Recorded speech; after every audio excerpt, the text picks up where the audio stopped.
This is a video response to JF and BrownieWifOpns. I believe that's her name. I just watched the stream. Great stream, by the way, JF. But I wanted to bring up some points, and I'll start with BrownieWifOpns first. First and foremost, I don't have to morally justify anything to you. I don't have to continually justify the existence not only of myself, but of my group. We don't have to do that. We can do whatever we please, and there's nothing you can do to stop us.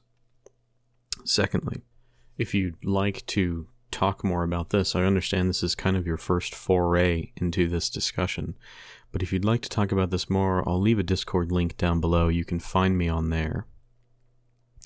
This is not a simple topic. This is a very complex and nuanced political position, so videos like this have to be multiple hours long, and that's all I'm going to say to you.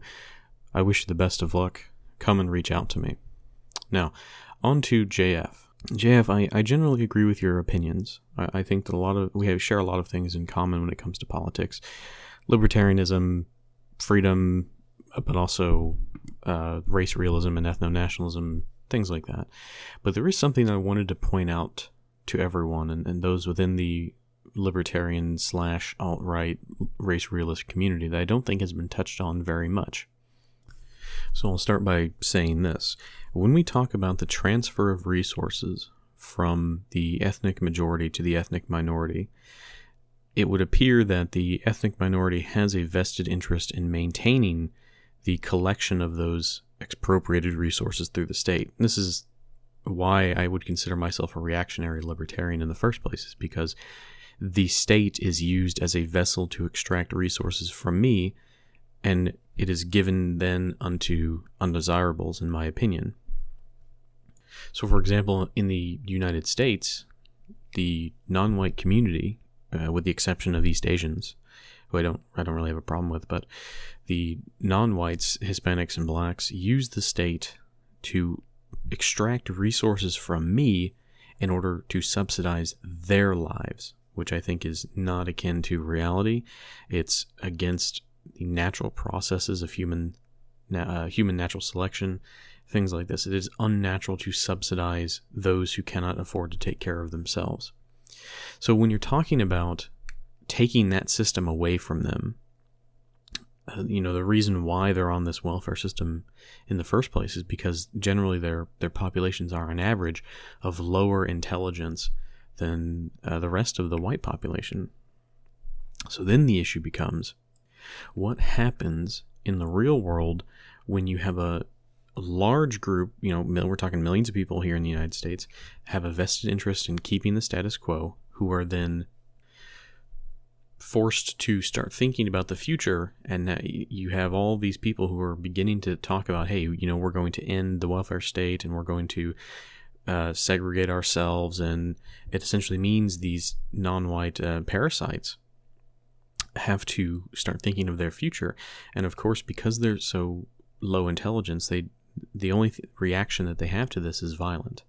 And so there is always going to be a violent reaction to this segregation of whites and non-whites when they commingle in the same society, essentially the same democratic society at least.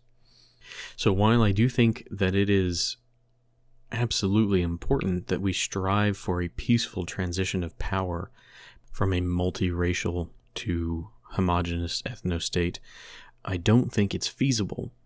So herein lies my problem.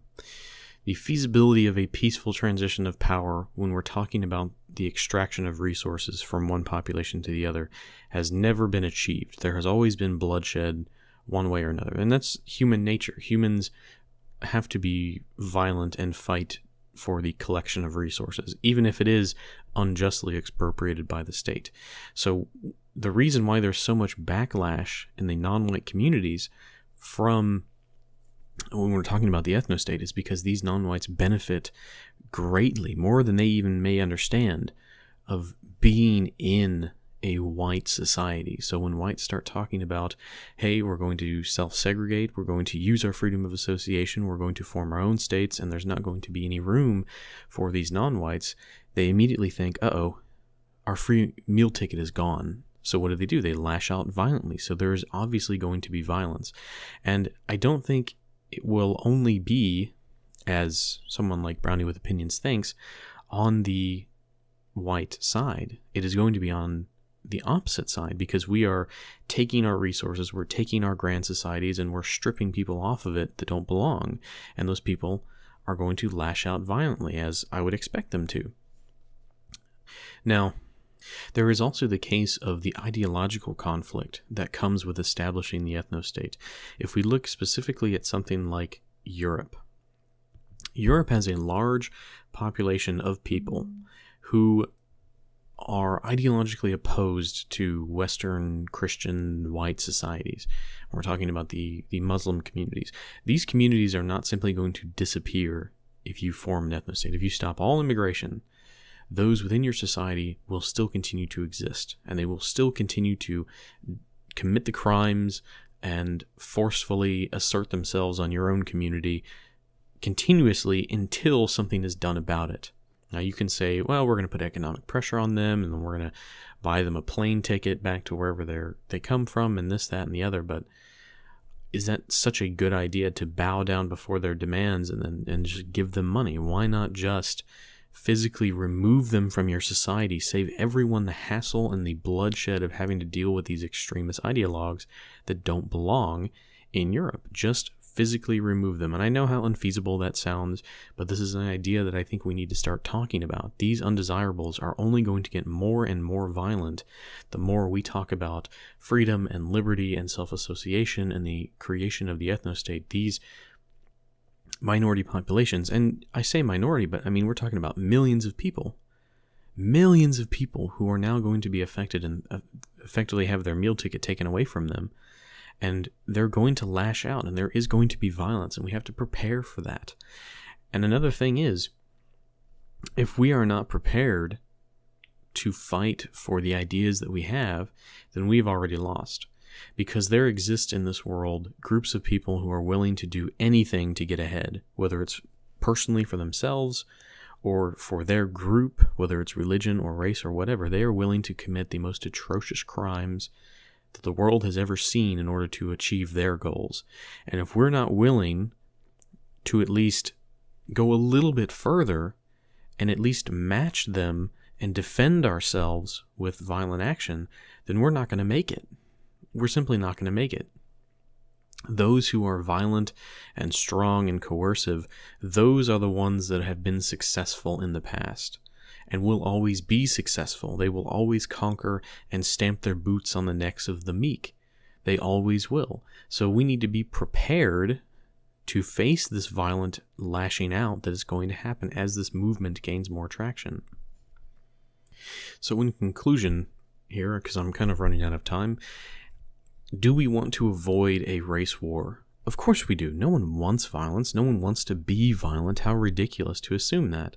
However, because there are these undesirables in this world who will do nothing but commit acts of violence in order to secure their existence, we must be ready to respond appropriately with our own violence. Otherwise, we will not succeed in the goals that we have. We will never achieve this kind of self-actualization. I hate that phrase, but it's true. We will never succeed if we are not prepared to force ourselves into this world, to grip life by the balls and just take what we want. We will never achieve that because there are other groups that want to do this. Now, if we lived in this frou-frou la-la communist utopian land where everyone's peaceful and there's no violence and all that, sure, it would be great. We could self-segregate and associate and just say, all right, see ya, as all the non-whites get on the plane and go back to non-white land.